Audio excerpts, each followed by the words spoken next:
It's supposed to be Sly Stallone and his big dog. Okay, I don't know what else I'm going to tell you.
So when I'm having these kind of meditations and I'm quiet,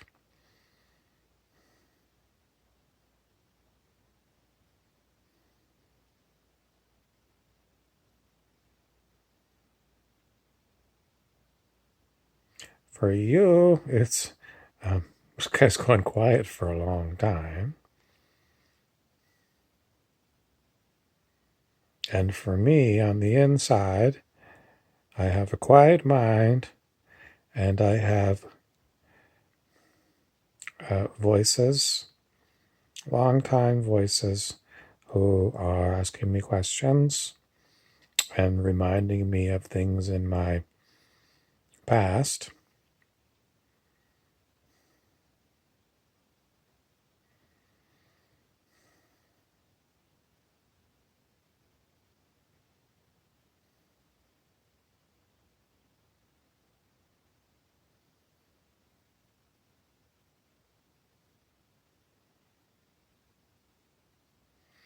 And the experience I have quite often, and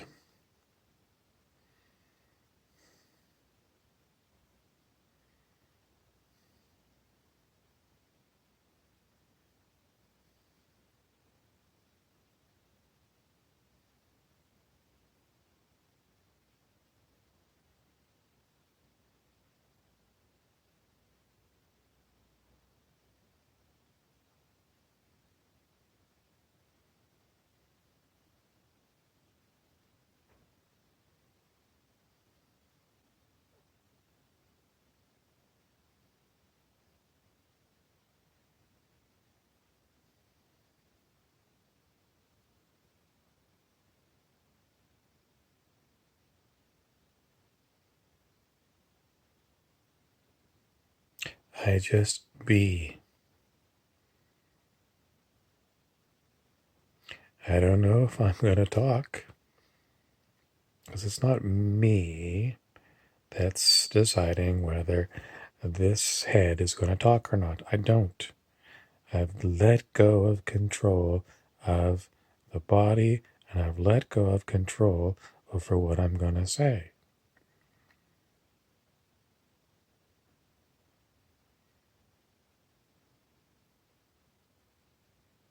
And I'm just like you when you watch the video. When is this body going to start talking again? Or is it going to? I don't know. I really don't know. When I'm quiet, sometimes the other voices in my head, and I don't really have an inner voice that's this voice, but there's something inside that's watching, and the voices keep saying, "Is that it? Is that it? You're going to say anything?" And I don't know. I don't know. I don't make this talk, and I don't make the words up that it's going to say. I watch from the inside, and quite often I'm surprised what it says or what it doesn't say.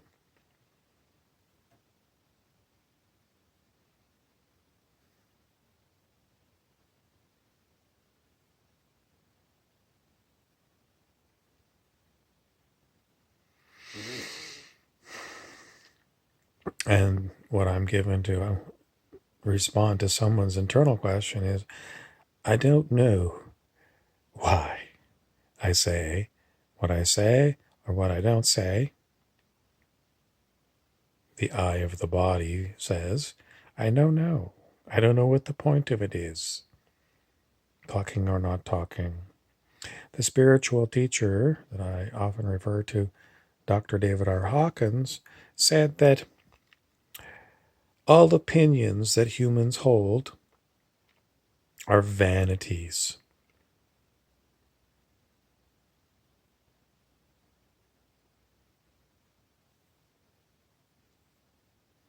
In other words, they're just ego things, and they're pretty much, from a spiritual perspective, unless it's giving you a teaching, it's pretty much just garbage. You can go see a lawyer and get an opinion, and your the opinion you get from your attorney is expensive, but it's an opinion.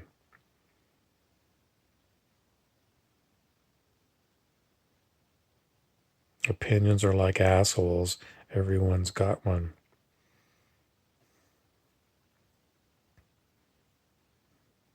The spiritual teacher Chris Krebsick, he says humans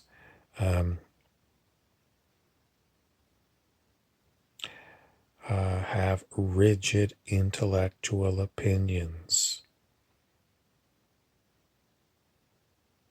Rigid intellectual opinions.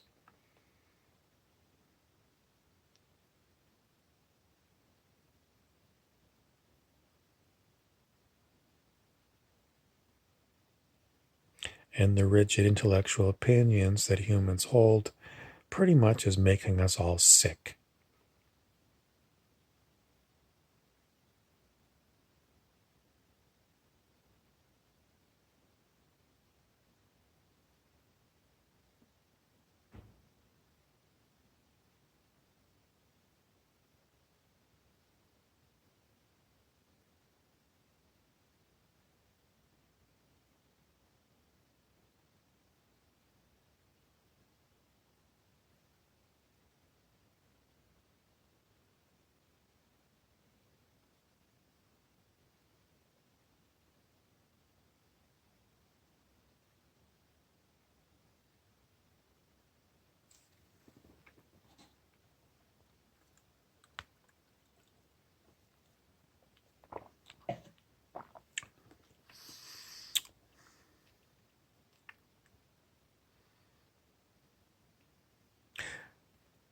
Mr. Krebsick also says that a lot of these rigid intellectual opinions are loaded with emotion.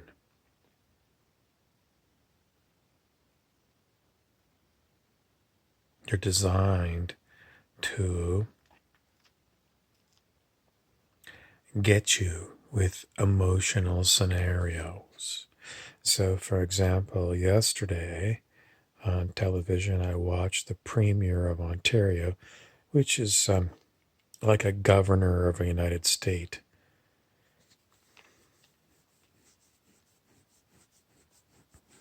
And the Premier of Ontario said, "We're not going to put our children at risk by reopening the schools."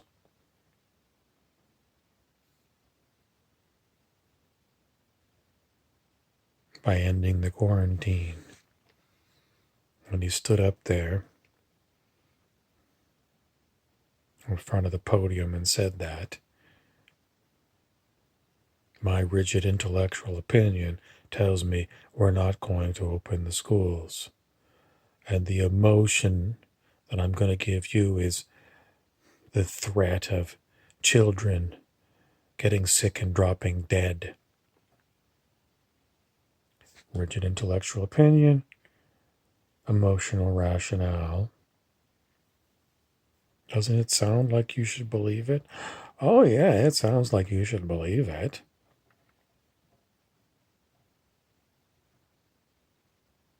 Emotional appeal.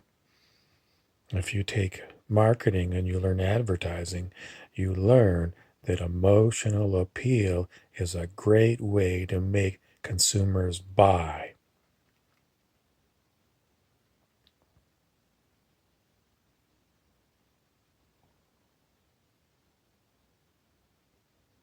Fear makes people buy.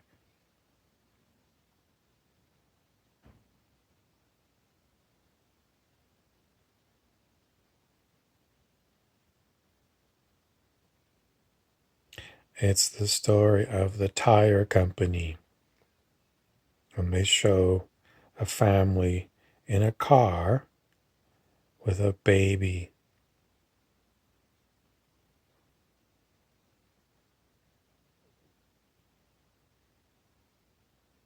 and they imply You need the very best tires we can offer you, the most expensive tires, the most latest science to give you the best grip and stopping power because you got a baby in that car. Implying that if you buy Walmart tires, you know, you might not stop in time and you might lose your baby. Someone will say, well, it's logical. I better fork out. That's what they want you to do. Consumer marketing. They play to your fears because they know it's a good way to upsell so they can make more profits. And that's why they put these kind of commercials on TV.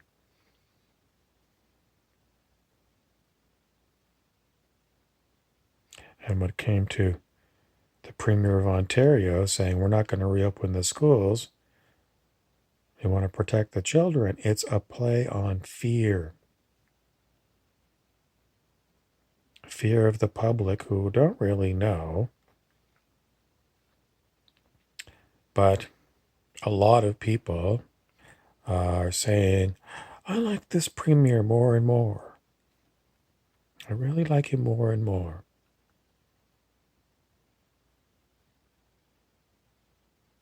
Because these people are in fear. And if somebody like a politician can appear really tough, I'm a big, huge man, I'm about 150 pounds overweight, I'm the Premier of Ontario province in Canada, and we're not going to open the schools, we're going to protect the children. Okay, you keep me in quarantine all summer. We'll stay in quarantine for 10 years to protect the world. That's what these people will do because they got so much fear. They want a strong leader who's going to tell them, you stay home, stay safe. Science says social distancing will won't get rid of all the deaths, but it's going to minimize the deaths. So we're going to keep the quarantine going.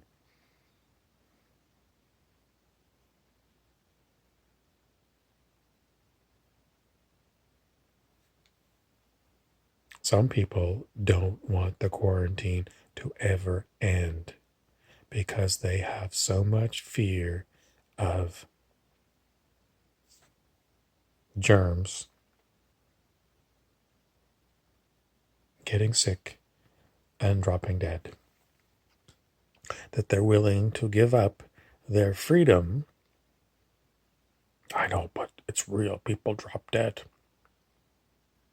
You can't dispute some people drop dead. We got to protect the people.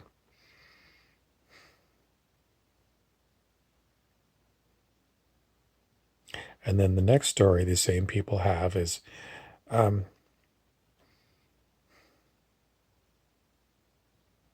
meat packing plants, the slaughterhouses, they are being ordered to stay open as an essential service. But, all the people in the slaughterhouse, they work side by side. And, they might get this virus. Apparently, some of them have. Nevertheless, if we don't get these packing plants going, then we're not going to have meat. All right, we're going to sacrifice the the meat packers. We're going to sacrifice them. No one cares if they get COVID-19 or not, but we got to have the meat. So we're ordering them back to work.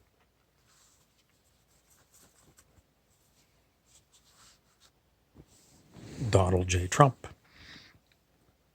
We're ordering the meat packing plants back to work. We got to have the meat.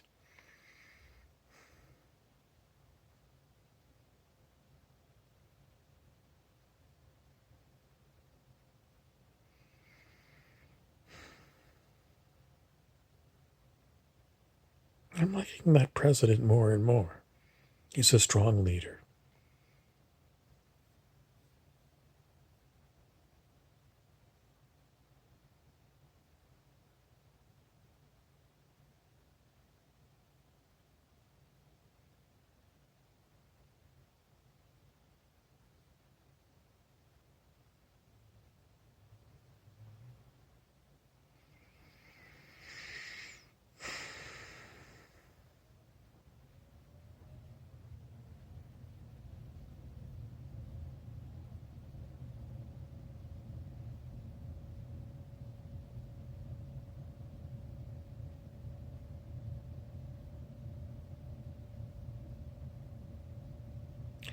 The mind doesn't know truth from falsehood.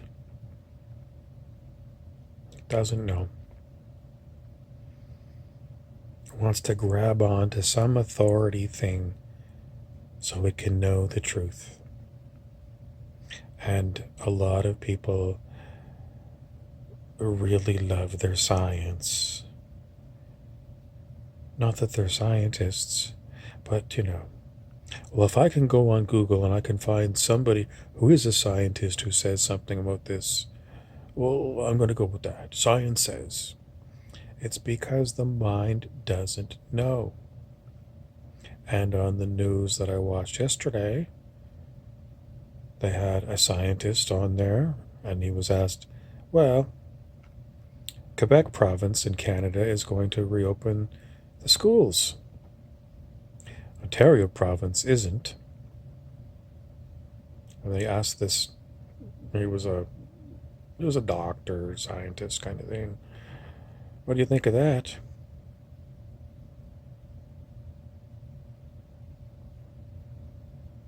They thought the scientist was going to say, it's a bad move for Quebec province to open up the schools again. He didn't say that. He said it's uncharted territory. In other words, nobody really knows. And some people are going to say, well, if nobody really knows, then we better stay in quarantine forever. We got to be safe.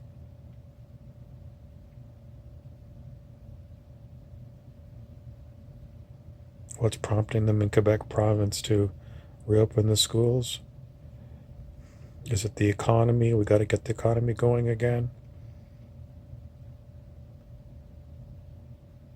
I don't know why they're doing it.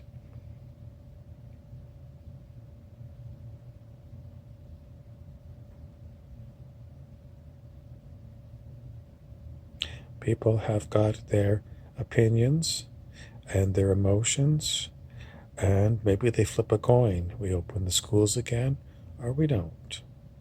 And that's what we're going with. Because if science doesn't know, we're going to have to take a chance. We're going to have to take a chance on keeping everyone in quarantine for another month, or we're going to have to take a chance that we can unquarantine.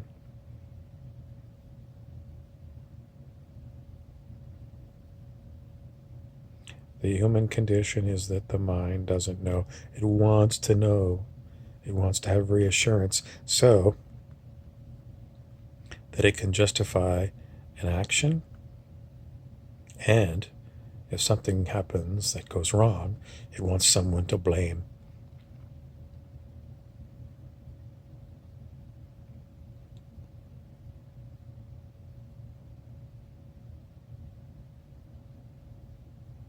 How do I deal with it? I keep telling all you people out there, the way I deal with it is I keep letting go of control of my body. The letting go procedure, letting go of control of other people, and then whatever this body does, whatever it says, it ain't me that's running this body. So if someone yells at it because it doesn't like what it says, it's not me yelling back. The body does what it does automatically. And I'm quite often watching to see, is it going to yell back? Is it not going to yell back? Is it going to stomp its feet, run away? What's it going to do? I never know. But I'm not controlling it.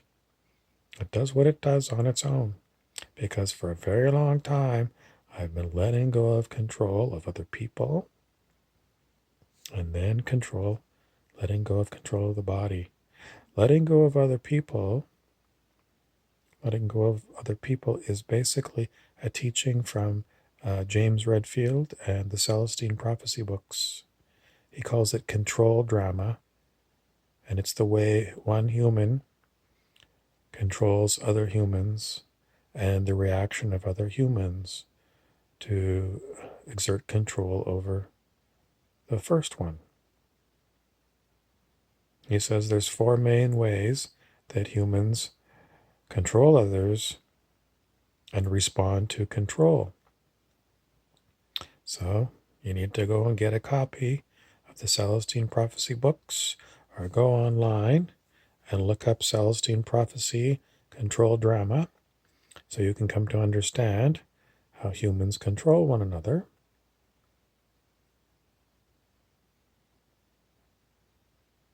And once you got that all figured out, then you have to let go of control of your own body. So you can listen to Matt Kahn's lecture about the inner conflict. It's very good, teaching you got to let go. You can get Dr. David R. Hawkins' book. It's called Letting Go. And get to work letting go of control. And then all that's left for you is inside of one of these human meat suits. You watch from the inside what the body's going to do and what it doesn't do. And you're still going to feel all the sensations of the body. And you're still going to feel whatever comes through. But you have let go of control. And the longer you let go of control, the harder it is for you to pick up control again. And then what's running the body and making it appear as a human? According to Dr. Hawkins, it's a spirit that does it. And it's quite surprising that when you let go of control, that the body does what it does. It's still quite amazing.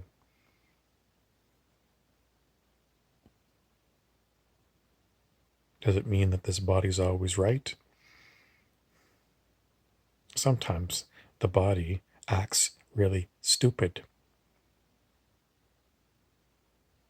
You think, oh, if you let go of control, then the spirit is going to make you an Einstein or something? No. It's going to act this body out for its own purposes in its own ways, and sometimes it makes this body feel stupid. And then you inside, you start to wonder, am I supposed to feel like guilty because the body acted kind of stupidly? I'm feeling guilt. You have to learn that, that's what's given to you, but it's not you that did it, so why would you feel responsible and feel guilty? I mean, the guilty feeling will come. This body did a dumb move, and I'm feeling strangely guilt. But I let go of control, so, I didn't do anything. So this guilt that's a sensation in the body, it's kind of dumb. Where's this guilt energy feeling coming from? It's being sent to me, and I'm the awareness of it all, but it's really dumb because I let go of control of this body. Is it like making me feel guilty that I let go of control? Used to make me feel guilty because I was controlling it and controlling others. Can I never get away from this guilty feeling? You just get really good at feeling things, and maybe the body will explain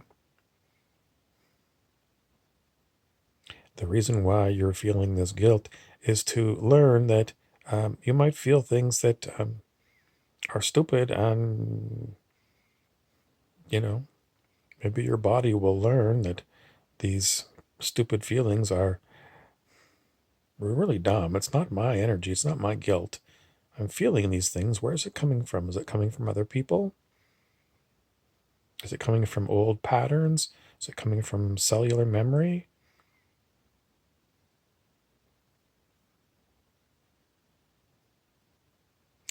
In any event, it's not my energy, is often what I say when I'm being one of my characters, Bob Frizzell. Not my energy. I don't want this energy. Send it back to wherever it came from. It's not mine. Or maybe it's going to sit here and eventually it's going to dissipate, but it's not my energy because I let go of control. Maybe some of you are saying, you should never let go of control. That's your problem.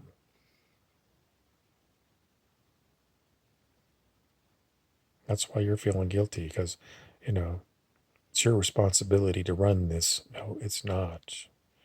It is an old teaching and it's not spiritual. It is a control teaching that you learned from this world, from other people. It's you're responsible. You made a mistake and you need to take responsibility for your mistake. That is a very low vibrational teaching. And pretty much all of us learned it. But it's wrong. It's not spiritual.